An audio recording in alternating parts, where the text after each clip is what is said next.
Audio Jungle.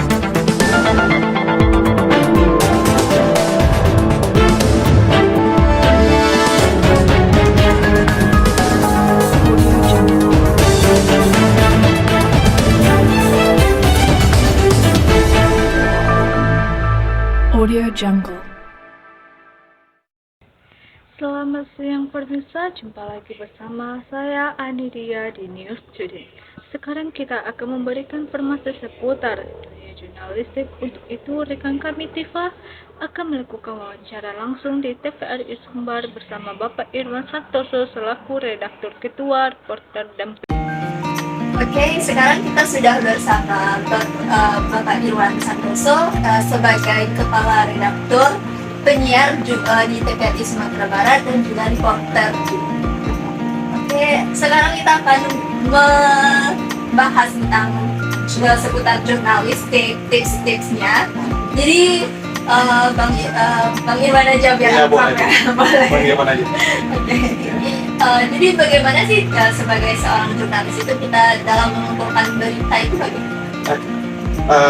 Untuk sebuah pemberitaan sebenarnya di TVRI ini kan kita lembaga penyiaran yang memang TV nasional, jadi kita mengambil informasi berita itu untuk kebutuhan layar TV. Nah, untuk jurnalistik di lembaga penyiaran itu ataupun dimanapun, baik itu sebenarnya online, baik itu cetak ataupun elektronik seperti TVRI, akan memiliki satu kesamaan, yaitu bekerja dengan menggunakan kode etik jurnalistik, dan itu memang sudah awam diketahui oleh seluruh jurnalis, baik itu cetak maupun online maupun elektronik. Nah, di TVRI sendiri untuk mendapatkan sebuah pemberitaan itu kita membutuhkan perencanaan awal. Kita akan berebut di redaksi tentang apa yang saat ini sedang ingin kita bahas ataupun yang ingin kita informasikan kepada masyarakat. Misalnya melalui rapat redaksi, setelah itu akan dilanjutkan dengan tim ataupun koordinator liputan yang akan menginstruksikan kepada reporter ataupun kameramen nantinya tim liputan untuk mengambil tema-tema liputan yang sudah ditentukan. Nah, jadi koordinator liputan akan membuat plan liputan. Nanti reporter dan kameramen tim ini akan meliput terkait ini. Misalnya yang saat ini sedang berkembang adalah tentang bagaimana pasca bencana yang terjadi di Kabupaten Agam dan juga Tanah Datar. Nanti ada satu tim di situ. Nanti tim lain juga akan membahas tentang misalnya bagaimana sikap pemerintah provinsi ataupun Kota Padang terkait dengan tindak lanjut atas bencana ini. Akan ada tim lain. Hal ini tentu bertujuan untuk agar tidak ada item yang sama yang kita liput, dan juga untuk supaya setiap tim itu dapat memberitakan materi dengan lebih bervariasi untuk menghindari nanti bentrok di lapangan satu sama lain. Nah, jadi nanti dari koordinator liputan terus akan ditindaklanjuti oleh tim liputan di redaksi.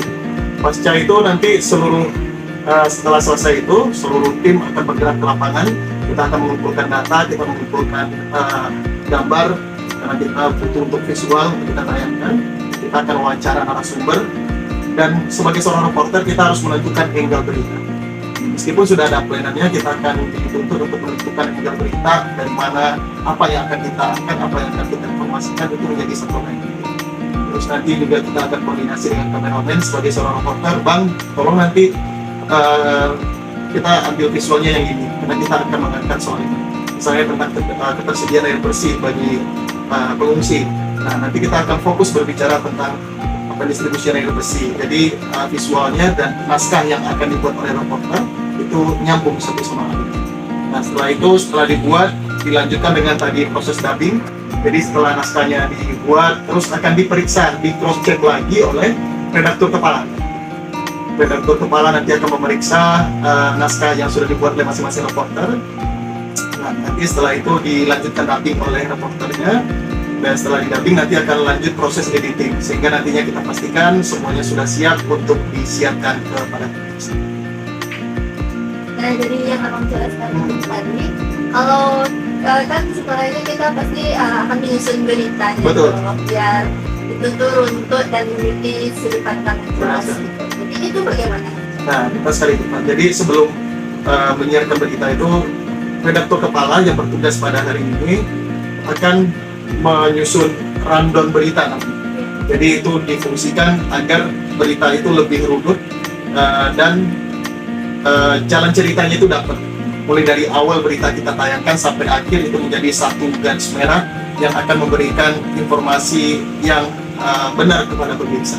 Nah, kalau saya sebagai redaktur kepala dalam membuat rundown berita itu untuk supaya lebih teratur, nah biasanya kita akan menaruh di segmen pertama, kita akan berfokus pada memang berita-berita yang lagi hard news istilahnya. Jadi kita bagikan ada yang berita hard news, soft news, dan feature. Nah, yang hard news itu seperti bencana, seperti kejadian yang terkini ataupun yang lagi memang hangat dibahas. Nah, itu kita akan posisikan dia di segmen awal. Nah, di segmen bawah itu semakin soft news. Nah, jadi mungkin human interest dari beberapa kejadian-kejadian ataupun harapan-harapan masyarakat. Dan yang paling bawah itu biasanya adalah liputan yang lebih ringan lagi, mulai dari berita wisata, berita olahraga, dan lain sebagainya. Jadi memang kita klasifikasikan semua berita yang sudah dikirim oleh baik itu kontributor ataupun reporter di DPRD Sumatera Barat. Terus kita akan dikategorikan masing-masing apakah ini masuk hard news, soft news, ataupun feature. Nah, jadi kita susun rundown itu berdasarkan itu. Terus kalau misalnya dalam memilah mini yang akan dipublikasikan itu setelah sudah pasti dipublikasikan gitu. Cara memilah mininya yang harus dipublikasikan yang mana nih gitu? Jadi iya, kalau kita sudah terbiasa dengan dunia jurnalistik, kita akan lebih feelingnya akan lebih dapat. Jadi ketika kita hanya membaca judul yang sudah dikirimkan saja, baik itu dari kontributor ataupun dari reporter TVRI, nanti kita akan bisa tahu, wah ini akan ada nilai beritanya, ini akan lebih bermanfaat bagi masyarakat, ini akan lebih memberikan informasi yang dibutuhkan oleh masyarakat. Nah, jadi kita berdasarkan itu. Bahkan ada beberapa mungkin berita yang sudah dikirimkan oleh kontributor ataupun reporter, tetapi kita anggap itu bahwa ini kurang data, ini kurang ada nilainya. Kita memang berdasarkan pada nilai berita yang akan disampaikan. Kalau itu memang tidak ada nilai beritanya sama sekali ataupun kurang dari yang kita inginkan untuk nilai beritanya yang akan kita sampaikan kepada masyarakat, maka itu akan kita pending terlebih dahulu ataupun kita minta untuk diperbaiki oleh yang bersangkutan mengirimkan baik itu kontributor ataupun penyiar. Nah, setelah kita begitu kalau misalnya dalam mempublikasikannya itu bagaimana? Setelah kita memilih dan memberikan itu kan selanjutnya kan kita harus mempublikasikannya nih Pak. Dalam mempublikasikan itu sebaiknya kita bagaimana gitu? Di dalam mempublikasikan berita, tentu kita sebagai lembaga penyiaran kita harus berpedoman kepada standar penyiaran yang ditetapkan oleh KPID ataupun peraturan dari KPI. Nah, kita harus berstandar pada itu S3 SPS namanya. Jadi kalau misalkan siaran yang sudah kita pastikan ini, yang mau kita tayangkan ini, kita harus pastikan terlebih dahulu bahwa tidak melanggar dari undang-undang penyiaran. Baik itu informasinya mungkin mengandung informasi cabul, itu tidak boleh. Informasi yang mengandung tindakan asusila itu tidak boleh. Bahkan untuk di televisi itu akan lebih ketat lagi, baik dari sisi visualnya. Mungkin kalau ada yang merokok saja, baik itu mungkin kita lengah pas pengeditan ataupun tanpa kesengajaan itu masuk, itu akan berdampak. Nanti kita bisa ditegur oleh KPI. Nah, untuk itu kita akan memilih memang yang kita pastikan bahwa itu memenuhi standar untuk penyiaran dan juga memiliki nilai untuk informasi kepada masyarakat. Jadi itu yang akan kita pilih. Jadi sangat banyak yang Sangat harus banyak. kita perhatikan ya, apalagi kalau di televisi kan ditonton oleh halayak ramai ya Pak. Apalagi memang saat ini tiba untuk berita di televisi sebenarnya kita itu bersifat sebagai untuk mengkonfirmasi, karena untuk viral ataupun mengejar informasi yang update saat ini televisi akan berhadapan dengan media sosial. Jadi sebagai lembaga yang mengharuskan mengkonfirmasi, jadi kita memang memastikan bahwa informasi yang kita sampaikan itu adalah informasi yang benar dan terlepas dari hoax. Itu yang penting. Ini sangat berat ya Bang kerja di media ini. Kalau dibilang berat tidak berat. Jadi kalau memang kita menyukai sesuatu hal, maksud saya sangat mencintai dunia jurnalistik ini, dunia pemberitaan ini. Jadi semua yang ada saat ini, baik itu aktivitas ke lapangan dan lain sebagainya, itu menjadi sebuah menjadi sebuah acuan dan menjadi sebuah hal yang menarik untuk dilakukan. Harus banyak pengalaman. Harus banyak belajar dan terus belajar di jurnalistik. Oke, mungkin ada pesan-pesan untuk yang tertarik di dunia jurnalistik ini Bang. Mungkin pesan-pesan untuk teman-teman yang berminat di dunia jurnalistik. Di dunia jurnalistik itu adalah dunia yang penuh dengan persekutuan. Kita dituntut untuk selalu berburu, kita dituntut untuk selalu belajar, dan akan banyak pengalaman-pengalaman yang sebelumnya belum pernah kita dapatkan. Akan kita dapatkan ketika kita menjadi seorang jurnalis. Dan banyak hal-hal tak terduga akan kita temukan dan belum pernah kita bayangkan sebelumnya. Dan kita akan bisa menjadi apa saja. Kita bisa menjadi detektif, kita bisa menjadi seorang pencari data, kita bisa menjadi perpanjangan lidah masyarakat, kita bisa menjadi perpanjangan lidah pemerintah, dan itu banyak sedikitnya kita akan berdampak terutama bagi masyarakat yang memang benar-benar membutuhkan dan harus kita sampaikan.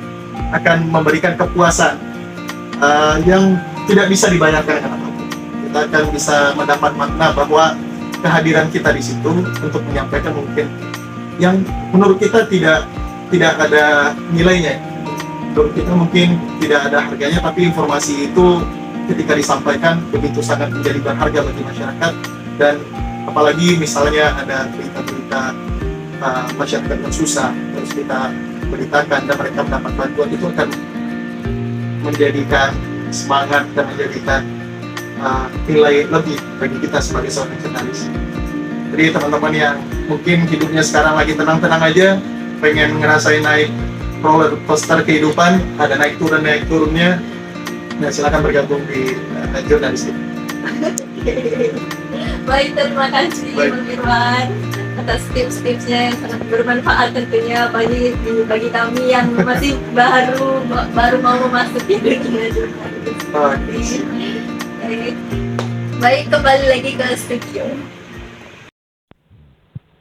Terima kasih kepada rekan kami Tifa yang sudah memberikan kita semua informasi terkait jurnalistik, dimulai dari pengumpulan berita, penyusunan berita, cara memilih dan memilah berita, serta tentang bagaimana cara mempublikasikan sebuah berita yang baik dan benar.